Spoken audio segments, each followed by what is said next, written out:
Em nome de Jesus. Santo é o Senhor. Estenda sua mão para cá, Pai. Nós queremos abençoar a sua filha nesta noite, meu Pai, em nome de Jesus. Que o Senhor continue abençoando ela, meu Pai, em nome de Jesus, dando clareza à sua mente, ao seu coração, que ela venha entregar tudo o que o Senhor colocou no seu coração nessa noite.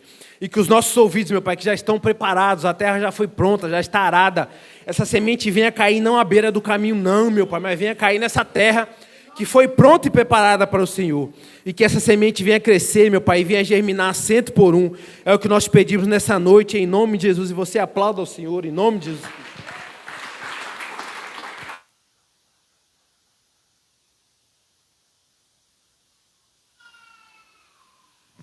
Glória a Deus. Saúdos, irmãos, com a paz do Senhor. Amém? Para os irmãos já poder se assentar, a gente vai ler em João.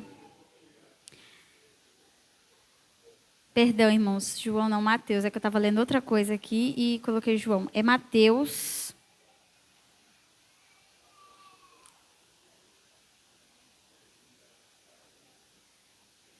Mateus 14. Amém? Do 13 ao seguir.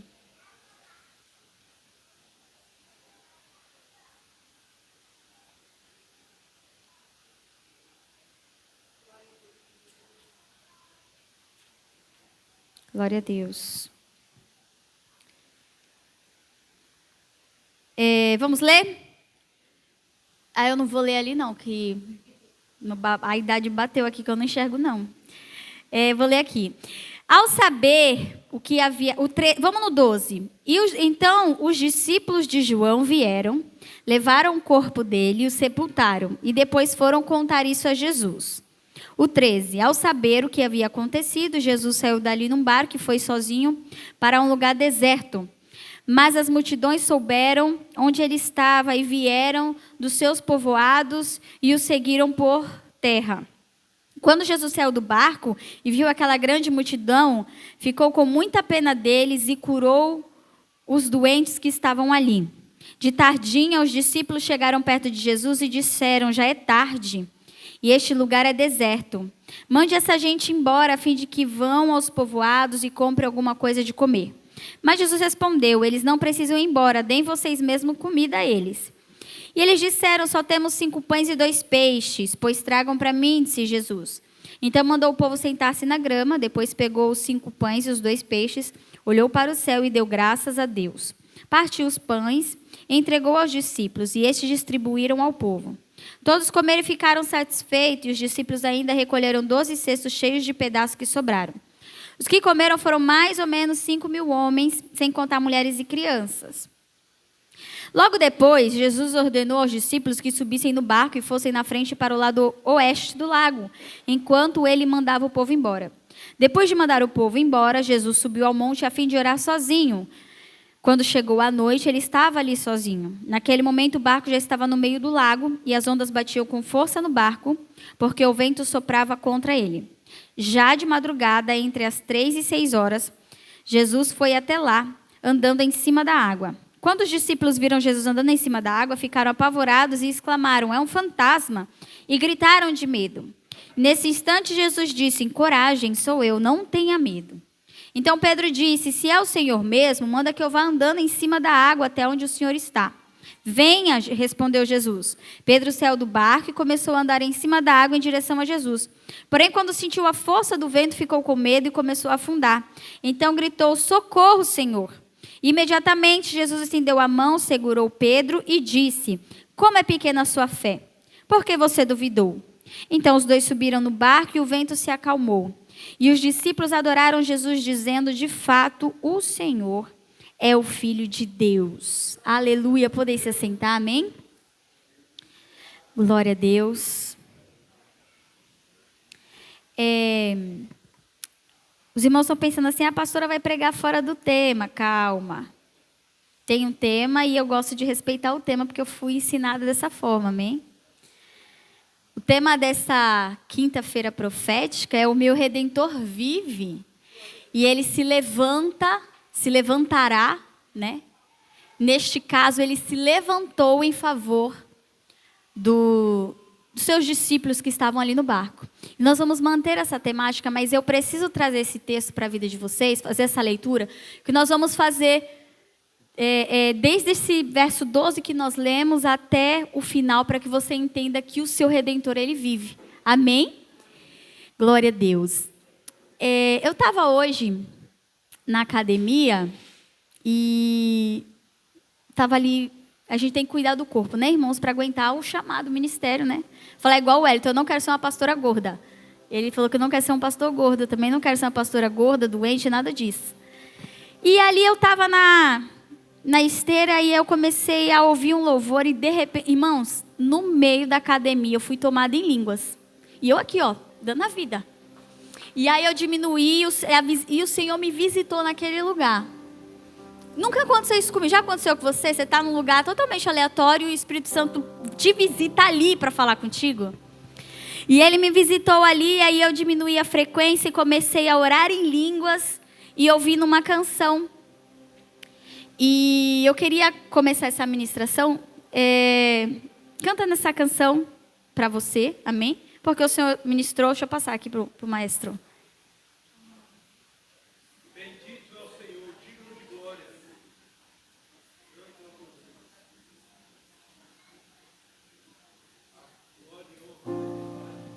Glória a Deus.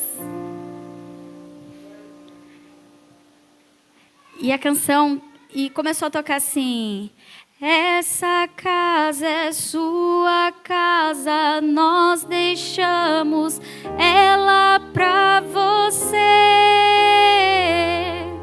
Jesus. Você pode dizer isso?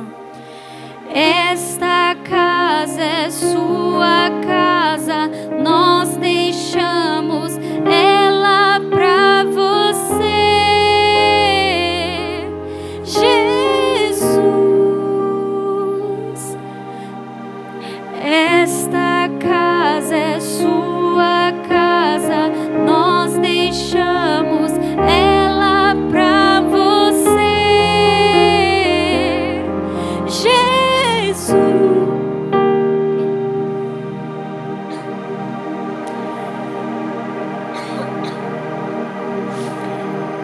E aí, o Espírito Santo me visitou naquele lugar e começou a falar sobre nós sermos a morada dele. Sobre não sermos um lugar que ele visita, mas um lugar que ele habita. Sobre nós declararmos que ele é o nosso Redentor, que ele é o nosso Salvador. E quando a gente declara isso é porque ele é parte, nós somos parte da família dele. Nós aprendemos isso no domingo. E aí o Espírito Santo, essa música começou a tocar e era uma voz com piano, igual nós estamos aqui. E eu comecei a ministrar sobre a minha vida, porque eu sou uma casa. Eu sou uma morada. Não importa as dificuldades que você está passando, você ainda é casa e morada dele.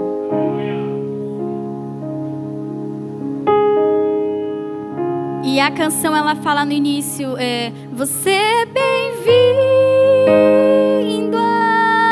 aqui.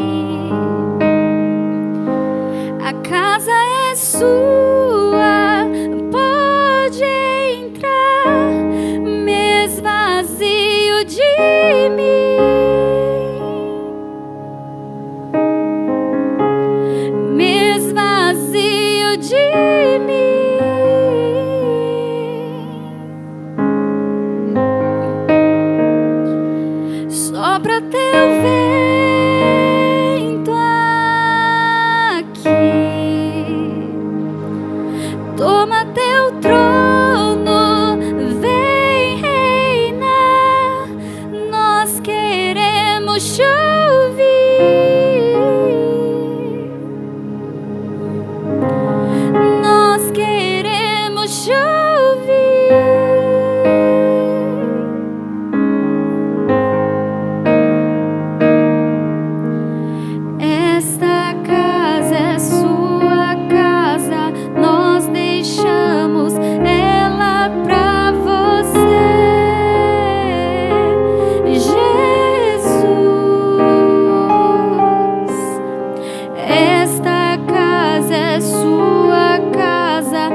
que o Senhor ministrou essa canção no meu coração enquanto eu estava ali?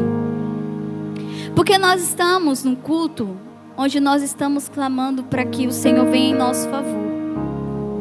E talvez não. Quando o Senhor ele vem, ele põe as coisas no lugar. Ele tem que ter liberdade para poder vir ao nosso favor. O que eu quero trazer para você? Que assim como Jó, ele viveu uma situação que é o texto base dessa campanha, dessas quintas proféticas. Jó, ele viveu uma situação no qual ele não pediu. Ele não fez por merecer algo. Talvez você entrou aqui por essa porta questionando a Deus que você está vivendo isso, ou essa situação, ou esse problema, ou essa dificuldade, sem merecer. Senhor, eu não fiz por merecer isso. Eu não fiz nada para merecer isso. Se você for ler o capítulo 19, eu não sei quantos pastores, quantas pastoras, quantos ministros vieram antes de mim ministrando, falando sobre Jó. Mas Jó fala no capítulo 19 que ele sabe que ele não fez nada, que ele é inocente, mas que a desgraça caiu sobre ele. E talvez você está passando por 1, 2, 10 mil situações onde você sente como se o peso caísse sobre você e você não fez nada, e você está perdido no meio dessa situação, sem ter força e coragem para sair, sem ter um direcionamento, uma resposta de Deus para conseguir se levantar e mudar essa situação. Só que em algum momento da história de Jó, enquanto ele está ali tentando explicar para os seus amigos que ele não era culpado do que caiu sobre ele, ele disse: mas eu sei que o meu Redentor vive e que ele se levantará em meu favor.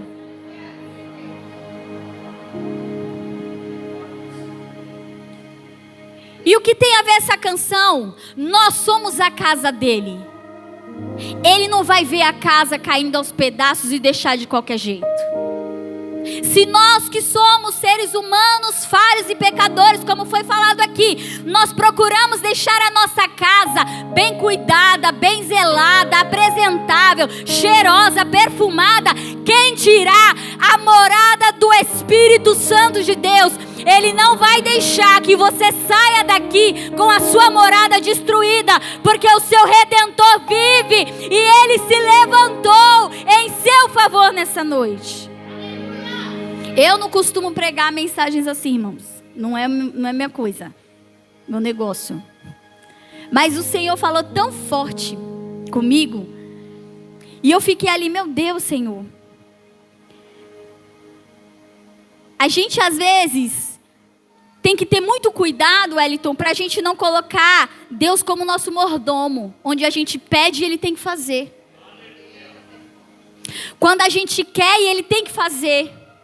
Porque a gente pediu, porque a gente está chorando, porque a gente está passando por uma dificuldade, e que nós somos servos, nós somos fiéis, nós estamos na casa de Deus.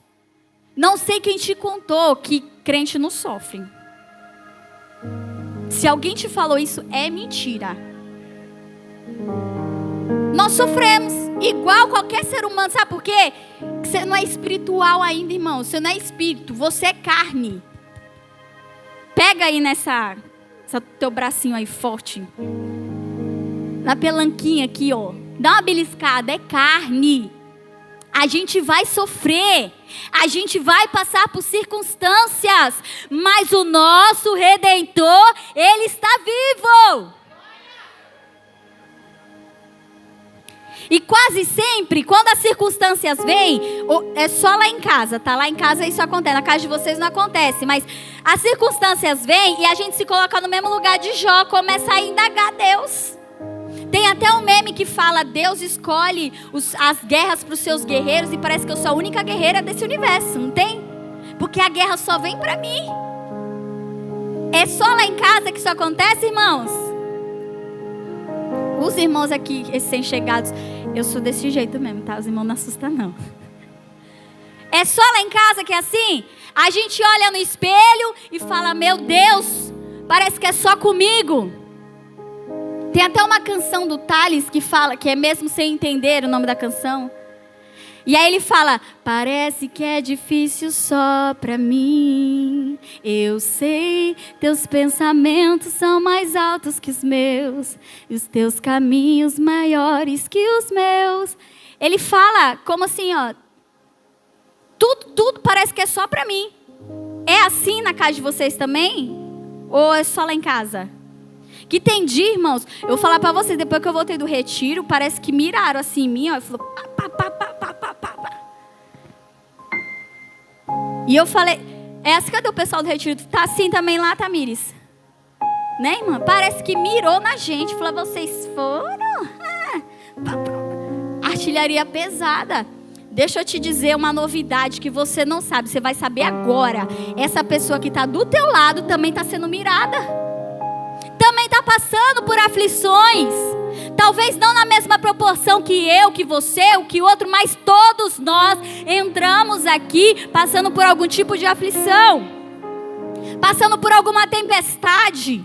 Passando por algum momento de perrengue. E aí eu quero abrir um parêntese aqui. Existem 2 tipos de tempestade que nós vivemos na nossa vida. Diga amém. Quantos que eu falei? 2. Quais são os 2? A tempestade de consequência e a tempestade da provação. Quem entendeu? Diga amém. Qual é a tempestade da consequência? Jonas. Cadê o Mike? Não estou te vendo o Mike. É que está agachado. Jonas capítulo 1, verso 4. Eu não vou ler, que eu não vou enxergar vocês. Vocês estão dificultando a vida do 30 a mais com esse tamanho dessa letra. Jonas capítulo 1 diz assim: no entanto, Deus mandou um forte vento e houve uma tempestade no mar que era tão violenta que o navio estava a perigo de se partir no meio. Jonas foi chamado por Deus para fazer algo. Ele fez o quê? Desobedeceu a Deus. Ninguém faz isso. Graças a Deus não tem ninguém aqui que desobedece a Deus. Ele desobedeceu a Deus, pegou um barco sentido contrário, foi para o meio do mar e quando ele chegou lá, ainda correu o risco de matar todo mundo que estava dentro do barco. Essa tempestade, quem causou? Ele procurou. Ele procurou. Repita comigo: consequência dos meus erros. Tem coisa que você está vivendo, eu não sei de você, eu vou falar de mim. Tem coisa que eu vivo que é consequência do meu erro. E eu não posso agora questionar a Deus porque eu estou na tempestade. Jonas, você está desobedecendo. Olha o silêncio. Você não ouviu a direção que eu te dei, a ordem que eu te dei, o posicionamento que você tinha que ter. Mas Senhor, mais nada, eu falei, você desobedeceu e quis fugir. Você quis correr contrário à direção que eu mandei. E agora a tempestade chegou no seu barco. Aline, a minha tempestade é porque eu provoquei. Calma, tenho uma boa notícia para você. Se você confessar os seus pecados, confessar a sua falha, reconhecer que não tem como fugir da mão do Deus Altíssimo, Ele vai enviar um peixe grande para te pegar e te levar para onde você deveria estar. Porque Ele tem o poder de te colocar exatamente aonde Ele quer, só que você precisa querer. Você precisa confessar, reconhecer, ser honesto com Ele. Porque às vezes a gente vai na nossa oração, Ele tenta engodar Deus. Não, porque assim, eu estou passando isso, Senhor, mas é porque é fulano, é ciclano, a situação é essa, o problema é esse, não sei o quê. E a gente é o alecrim dourado, que não fez nada, caiu ali de paraquedas naquela situação. Irmãos, vamos pôr a mão na nossa consciência nessa noite. Por isso que Paulo diz, examine-se o homem a si mesmo. Cada um põe a mão na sua consciência e fala, será que tem coisas que eu provoquei na minha vida? Será que eu passei o cartão de crédito além do que eu devia? Aí agora eu estou endividado, eu quero que Deus pague minha conta, minha fatura. Seu limite, você ganha 5 mil. Aí você gasta 5 mil no cartão de crédito, só que você tem outras coisas para pagar. Aí o devorador entrou na tua vida. Não, irmãos. Consequência dos seus erros. Tempestades que nós nos colocamos desnecessariamente. Aí fala, não, agora eu mereço sofrer. Não. Você se colocou. Mas Jonas, quando toda a tripulação viu que ela ia morrer, Jonas falou assim, eu sei o porquê dessa tempestade. Eu estou fugindo do Deus verdadeiro. Pode me lançar no mar. Pode me jogar. Eu assumo a responsabilidade do que eu fiz. Porque eu sei o que Ele quer de mim. Eu sei que eu tenho que abrir mão. Eu sei que eu tenho que voltar algumas casas para poder ir em direção ao que Ele quer. Eu reconheço a minha falha. E aí o Senhor providencia um grande peixe. Você pode chamar de baleia se você quiser. E leva ele até onde ele deveria estar. Para ele fazer exatamente o que Deus mandou ele fazer. Então repita comigo, há um peixe me esperando. Se eu confessar, amém? Quantos entenderam a tempestade da consequência? E aí nós temos a tempestade da provação. Que é o texto que nós lemos aqui agora. Ou a própria história de Jó. Deus permite nós entrarmos em tempestades nas nossas vidas, mas porque Ele tem um propósito. Ele tem algo para ser trabalhado em nós. Eu acho lindo que Jó, gente, Jó foi difícil a vida dele. Eu não queria não, nem 10%. E ele ainda teve uns amigos, gente boa, os amigos dele, viu? Gente do bem, que ainda pôs a culpa nele. Falou, você está assim por culpa sua. A bendita frase é chutar o cachorro morto. Quando a gente está numa situação dessa, não tem, gente, uns enviados para deixar você pior do que você já está. Que não tem uma palavra de ânimo, de consolo, de conforto. É sempre uma palavra para te deixar pior do que você já está. Mais cego ainda, que você não vai conseguir enxergar o propósito daquilo. Mas Jó, ele passa por tudo aquilo e ele continua ali acreditando que tem alguma coisa de Deus nisso. Você pode dizer para a sua alma, tem alguma coisa de Deus nisso que eu estou passando. Tem um propósito de Deus no que eu estou passando. Não é possível eu estar vivendo isso em vão. E aí, chega uma hora que todo mundo fala, porque quando a gente tem um problema, todo mundo sabe o porquê, né? Impressionante. Impressionante. Todo mundo tem uma solução, tem um porquê. Todo mundo sabe dar pitaco. E quanto mais Jó escutava os seus amigos, tentava se explicar para eles, parece que pior ficava a fala dos amigos. Gente, os textos são terríveis. Você lê, você fica com a sua alma amargurada por Jó. Só que chegou um momento que os amigos dele calaram a boca, que ele calou a boca e Deus falou, deixa que agora quem vai te responder sou eu. E aí ele fala para Jó, onde você estava quando eu fiz os céus, a terra, os firmamentos. Onde você estava? Isso é muito bom, né? Para dizer se eu estou certo ou errado. Onde você estava? Quando eu fiz os seres vivos que estão na terra, no mar, na água. Aonde que você estava quando eu fiz o sol e as estrelas? Aonde você estava quando eu disse haja luz? Onde você estava, Jó?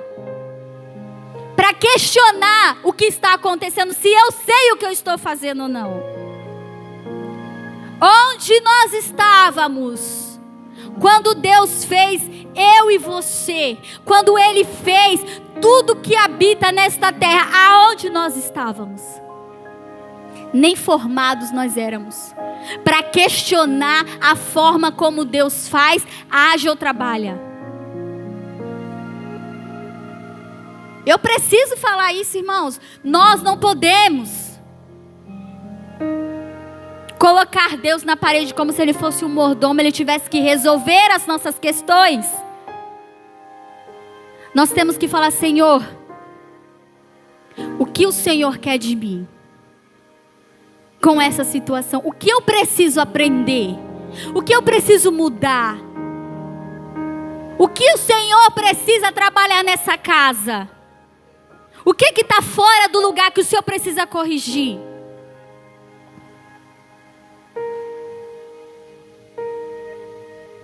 Em ambas as situações que nós vemos aqui, ninguém aqui está preparado para viver.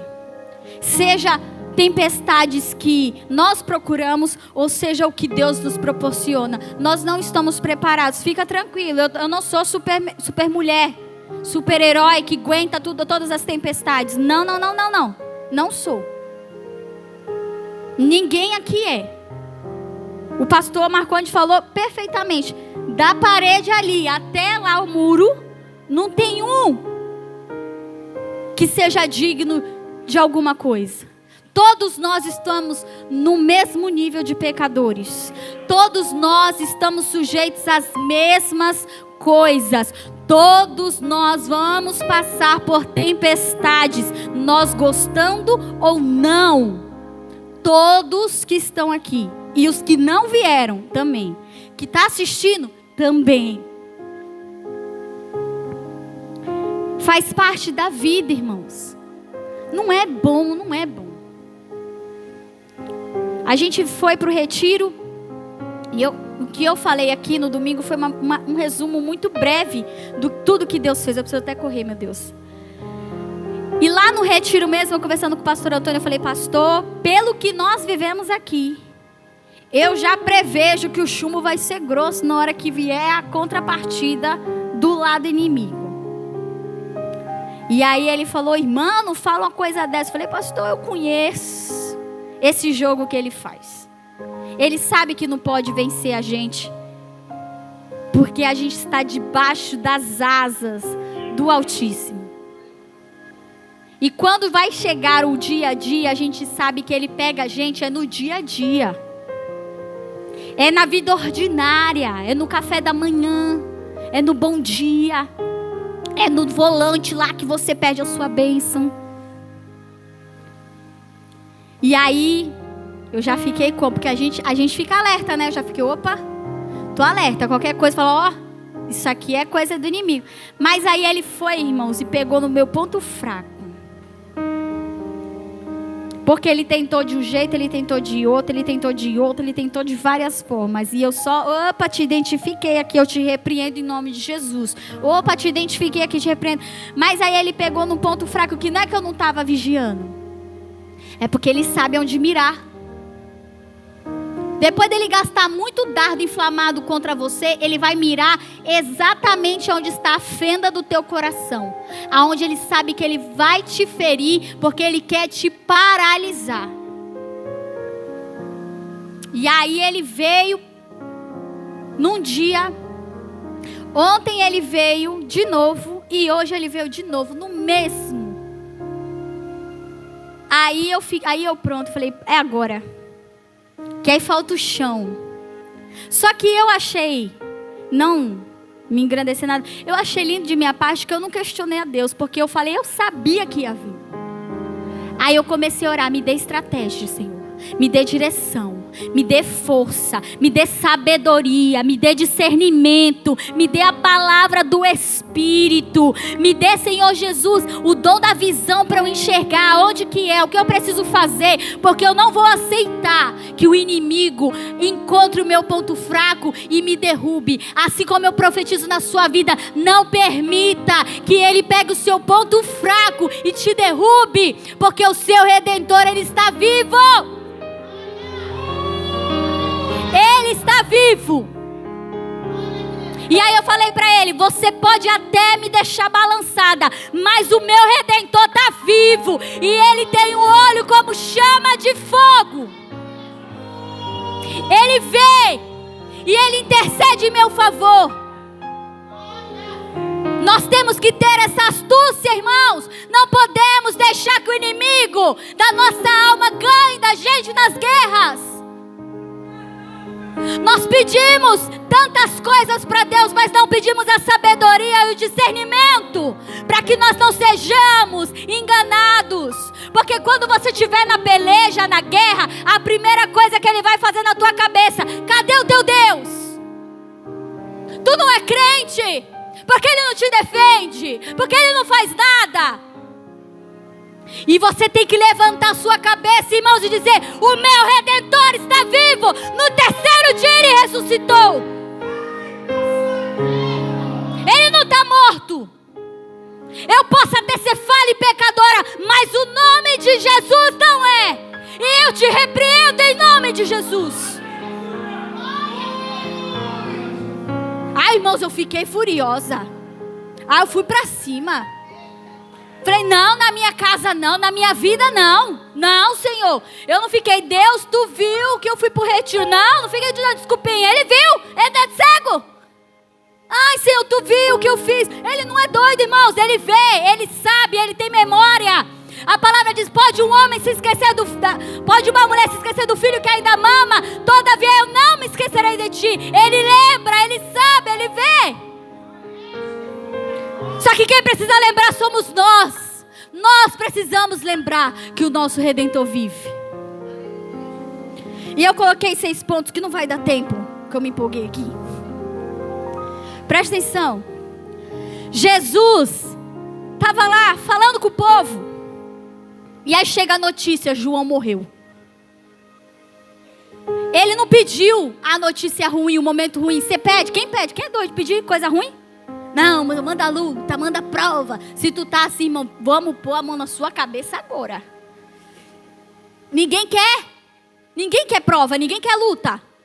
Se você quiser, fala que eu te dou a minha agora, que eu quero ir embora sem luta, nada. Jesus não pediu, mas veio. A situação veio.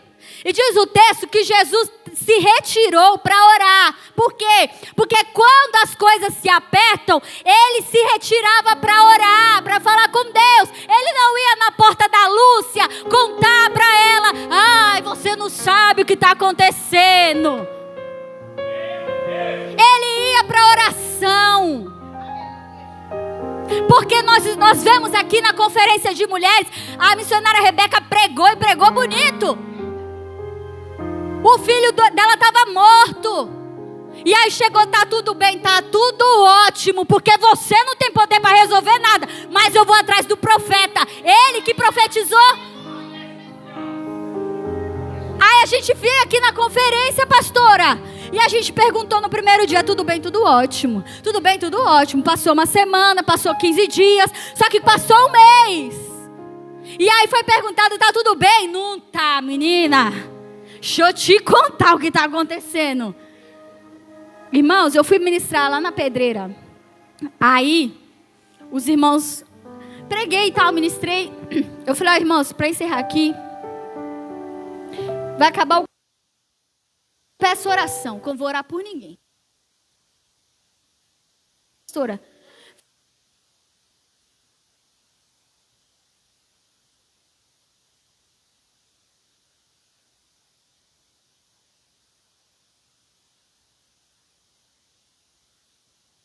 ora por você mesmo. Eu vou pegar a tua luta para orar por ti? Não vou. Não vou, irmãos.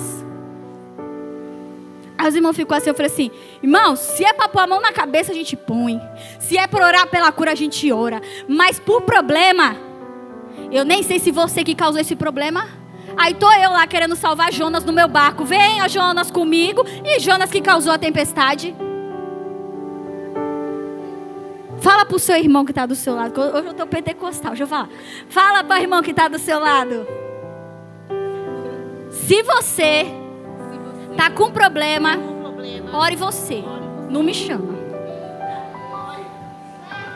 Ore você. Aí eu peço, pastora, vem aqui na minha casa fazer uma campanha de oração. A pastora vai, ela vai embora, acabou a oração. Só tem oração se ela tá lá. Depois que ela foi embora, acabou a oração. Acabou a guerra? Acabou o problema? Nós temos que orar pelas nossas próprias guerras. Clamar a quem pode fazer alguma coisa. E Jesus falou assim, bom, não vai ressuscitar João Batista, o propósito está concluído. Então eu vou orar. Para quê? Para Deus me dar estrutura para suportar a dor da perda, porque às vezes vai ter que perder para ganhar. E o segundo ponto, as situações adversas não devem paralisar o que está na sua mão para ser feito. Deixa eu falar. Jesus estava triste porque o primo dele tinha sido decapitado. Não foi assim, morreu. Não. Cortaram o pescoço dele. Foi uma morte cruel. Terrível. Ele estava triste. Pega aí de novo no seu braço. Era carne. Ele sofria, tá bom? Ele estava triste. Igual você está triste com o seu problema aí. Tá bom? Só que aí ele falou, vou orar. Pastor, aí ele foi orar. Só que o povo foi atrás dele. O povo viu Jesus indo e falou, oxe, eu vou atrás de Jesus. Se sou eu falar, me deixa. Me deixa para lá. Só que ele não fez isso. O texto diz que ele moveu-se de íntima compaixão. E aí o que ele fez? Ele curou os enfermos. Ele pregou. E ele ainda alimentou o físico do povo. Não era a tristeza de Jesus que ia paralisar o que ele tinha para fazer. Não deixe que os problemas da sua vida te paralisem, te impeçam de fazer aquilo que Deus mandou você fazer.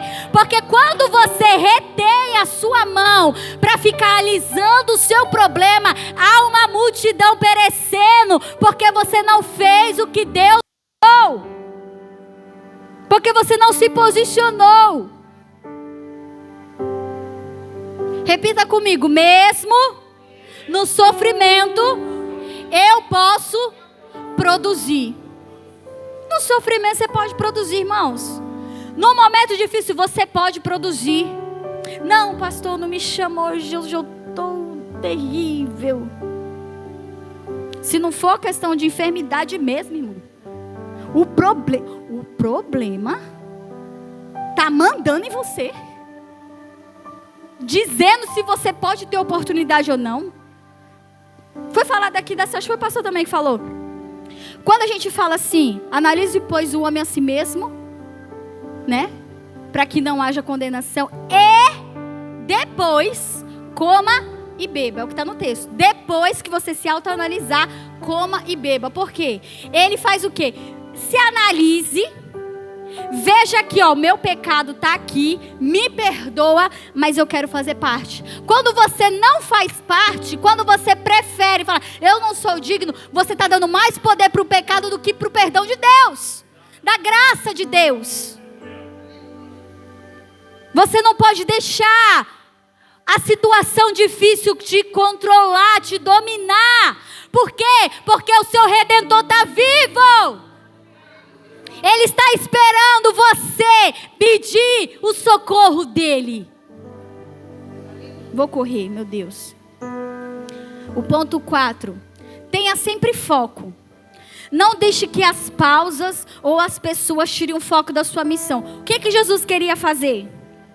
Recebeu a notícia ruim. O que ele queria fazer? Vamos ver se vocês estão comigo. Ele queria o quê? Orar. Sozinho ou em grupo? Sozinho. Aí o povo veio. Ele fez o que? Ele pregou para o povo. para trazer arrependimento. Ele alimentou o povo, ele orou pelos enfermos para serem curados. Tá todo mundo bem? Agora, tchau que eu vou orar. Não deixe que as circunstâncias façam você perder o foco. O seu foco é o quê? Ir atrás do seu Redentor. É ir atrás do seu Senhor, de quem pode resolver. Não pense assim, não, mas agora está mais ou menos. Não perca o foco. O foco aqui é o quê? É buscar a transformação. Então eu vou continuar orando. Eu tive que dar uma pausa, eu tive que fazer isso, porque a gente acha que tudo é rápido. É tudo em sequência, a gente não pode dar uma pausa, dar uns 3 passos para trás para dar 5 para frente. Não, a gente acha que tudo tem que estar pronto, imediatamente. E com Deus não é assim. Não é desse jeito que Deus faz. A gente trabalha com obra, irmãos, a gente faz projeto de obra. Quanto tempo tu achou que ia dar a tua reforma, a tua construção? 1 ano. Eu não vou nem perguntar quanto tempo tá. Tu fez um plano, mas o que aconteceu? Não deu certo. Tu vai parar de construir tua casa? Tu vai desistir do teu propósito? É isso, irmãos. É foco na missão que você tem. Não interessa se você teve que parar, atrasar, dar o passo para trás, atender alguém, socorrer alguém, fazer alguma coisa. Não interessa. Você tem que manter o seu foco. Paulo diz: eu não digo que cheguei ao final, mas uma coisa eu faço. Eu continuo olhando para o alvo firme, prosseguindo firme. Por quê? Porque eu sei que o meu Redentor vive e Ele se levantará em meu favor. Às vezes a rota vai mudar, irmãos, um pouquinho. Por quê? Porque os caminhos dele são melhores que os nossos. Os planos dele são melhores que os nossos. Nem sempre vai ser do jeito que a gente quer. Na maioria das vezes não é do jeito que a gente quer. Aí a gente está vendo Jesus nessa situação. Ele continuou o foco. Ele falou: eu vou para o monte orar. E ele foi.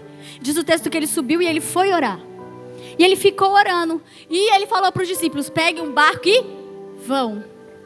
E diz que lá pelas tantas da madrugada, 4, 5 horas da madrugada, os discípulos estavam no meio do mar agitado, das ondas. E aí diz que Jesus vem calmamente, sem pressa, andando por cima das águas. Qual que era o problema? Qual é o sujeito dessa história que é o problema? As ondas. Para quem? Para os discípulos, porque para Jesus ele vem andando por cima, irmãos. Quando começar o vento a bater forte, lembre-se que o seu Redentor vive. Ele vive. E para você que está no barco, pode ser que o vento é forte demais, mas para ele vem andando por cima dos problemas, por cima das dificuldades, por cima das ondas fortes. Ele não tem medo do que está acontecendo, atemorizando os discípulos. Ele vem andando calmamente por cima das águas. Ele não vem correndo, desesperado, para te tirar daquela situação. Ele sabe o tempo certo, a hora certa, e ele não tem pressa, porque ele sabe que é o momento exato para fazer. Ele é especialista em resolver problema. Qual que é o teu problema? Mentalize, fala ele aí agora para você mesmo, fala para mim não. Meu problema é esse. Ele gosta de resolver esse tipo de problema aí, sabia? Ele é especialista em resolver problema. Porque se você pudesse resolver, não era um problema para você. Era uma circunstância. Mas ele é especialista em resolver. E nós falamos no domingo, o Wellington ministrou, sobre o ano aceitável do Senhor. A palavra redentor é justamente aquela pessoa que iria redimir aquela pessoa que estava sendo oprimida, escravizada. Quem lembra? Amém? Quando Jó disse: eu sei que o meu Redentor, ele está vivo, quer dizer que há esperança para ele, porque ele sabe que quem vai trazer o ano aceitável do Senhor para ele está vivo. Está vivo. E ele vem andando por cima das águas. Ponto 6. Quando o seu Redentor chegar, não olhe para o tamanho das ondas, senão você afunda. Pegue na mão dele e vai. O que isso quer dizer, pastora? Jesus chegou calmamente andando por cima das águas. Calmamente. E aí os discípulos viram ele vindo de longe, mas não o reconheceram. Por quê? Porque quando você está dando visão demais para o problema, você não consegue reconhecer que Jesus está chegando para resolver.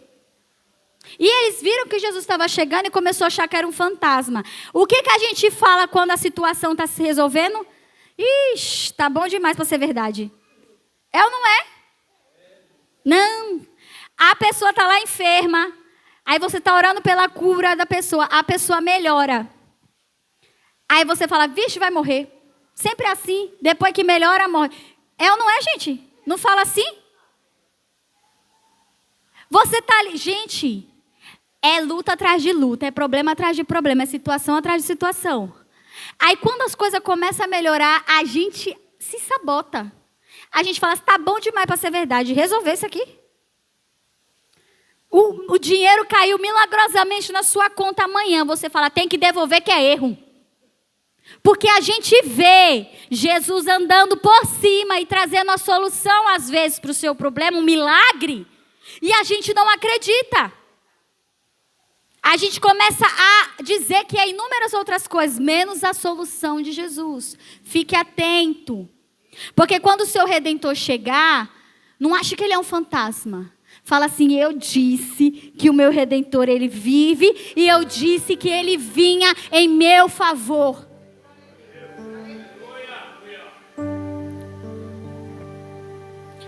Aí o que aconteceu quando Jesus está acabando? O que aconteceu quando Jesus chegou perto de Pedro e eles reconheceram?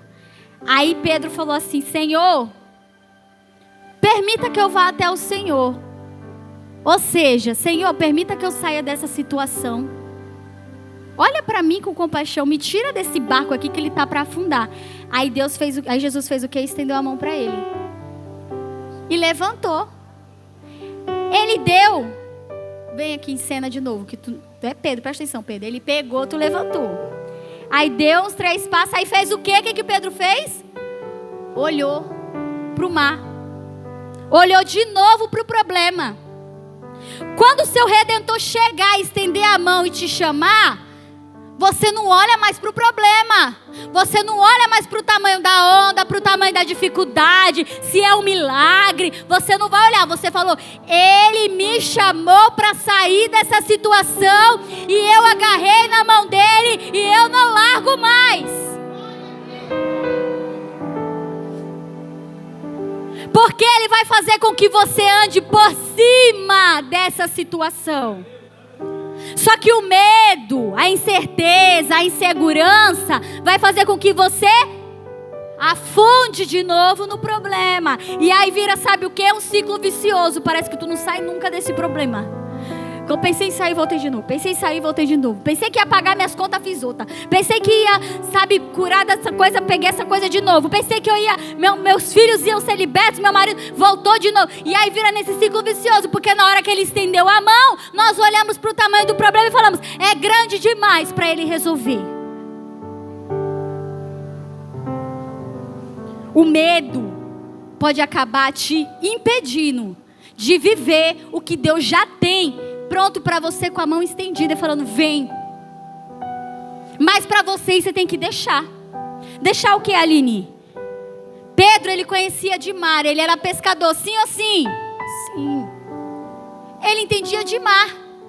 Ele sabia que aquela onda era grande demais, ele sabia que aquele negócio era alto demais, que aquilo dali, se pega, derruba o barco. Só que ele não conhecia de milagre. Quem está andando por cima da água conhece de milagre. Jesus estava chamando ele para parar de olhar para o que ele sabe e começar a andar por cima do que ele não domina. Mas quem domina é ele. Pedro conhecia de mar, Jesus conhecia de milagre. Você quer andar por onde? Pelo que você vê ou pelo que você crê? pelo que você não sabe, mas você sabe que alguém, o seu Redentor, ele vive e ele sabe o que está fazendo. A gente tem uma mania de mirar. Tem um problema, eu vou mirar no pastor, porque o pastor, eu sei que ele pode resolver. E a gente esquece de quem é o dono do milagre. A gente sempre mira naquilo que é palpável, naquilo que a gente pode fazer, como que a gente pode solucionar, como que a gente vai fazer, sem antes perguntar para ele, como que eu faço para andar por cima desse mar e não naufragar. Se for do querer dele eu falar com um homem, com outro, com outra pessoa para conseguir, ele vai preparar o momento. Às vezes ele nem precisa. Já contei aqui meu testemunho do meu outro carro. Estou orando por esse também. Mas o outro carro eu não tinha condições de pagar. Eu fiz uma dívida. Falei, não, vou pagar. Tinha condições de pagar, porque eu não sou Deus de fazer a dívida sem ter condições de pagar. Mas aí eu ousei e falei, Senhor, eu tenho condições de pagar, mas se eu não pagar é melhor ainda. Que aí vai sobrar mais dinheiro para mim, né? Eu posso investir em outras coisas. Aí Deus usou um pastor para falar comigo. Eu vejo o seu carro quitado. Aí eu falei, glória a Deus, o Senhor vai me dar condições de quitar esse carro, né? Vai me dar o quê? Um emprego, um serviço, uma obra. Vou pagar à vista. Ai, que a gente é limitado, né? Aí o pastor falou assim, não, eu vejo o seu carro quitado. Eu falei, amém, pastor. Fui para casa achando que eu ia conseguir um emprego bom, um serviço bom para pagar o carro. 2 meses depois, a pessoa para quem eu tinha que devolver o dinheiro, vulgo o senhor Andrade, ligou e falou assim, ele não, minha madrasta, eu estava aqui orando e Deus falou que não é para vocês pagar. E eu já falei para o seu pai que não é para pagar. E aí ele falou, bom, se Deus falou, eu que não vou cobrar essa dívida. Não precisei pagar. Aí vai você fazer dívida no nome de Deus. Não faça isso, eu estou falando meu testemunho. Porque eu conhecia do que de obra. Eu achei que o quê? Que o dinheiro ia vir através do meu trabalho, do meu suor, do que eu posso fazer para pagar. E Deus falou, ô coitada, pega aqui na minha mão que eu vou te levantar e vou fazer você andar por cima dessa situação. Totalmente aleatório. Ele podia fazer? Claro que podia, mas meu pai não faz esse tipo de coisa. Aleatoriamente. É Deus que tocou no coração. Então Deus pode usar pessoas para te abençoar, sim ou sim? Sim, mas quem você deve buscar? O seu Redentor. Eu vou finalizar. Misericórdia, passei 1 minuto. O que Pedro precisava dominar não era o mar. Ele precisava dominar o medo. E a palavra de Deus fala que o verdadeiro amor, ele lança fora todo medo. O verdadeiro amor, quem é o verdadeiro amor? Quando ele está morando dentro da nossa casa, quando ele governa dentro da nossa casa, ele lança fora, não faz sentido. Aí você vê as pessoas fazendo os atos proféticos e você fala, não faz sentido. É porque o verdadeiro amor já lançou fora todo o medo. A pessoa tem fé, tem convicção e ela sabe que o Redentor dela vive e está vendo o que ela está fazendo porque ele mandou ela fazer. E fique de pé para parecer que eu estou acabando. Amém. Irmãos, Deus quer fazer você andar por cima desse problema. Só que nós precisamos tomar uma atitude hoje. Amém? E eu quero agradecer essa oportunidade, passar para o pastor finalizar, pedir desculpa pelo horário, amém? Mas isso foi o que o Senhor ministrou no meu coração. Nem aplaudo o Senhor em nome de Jesus.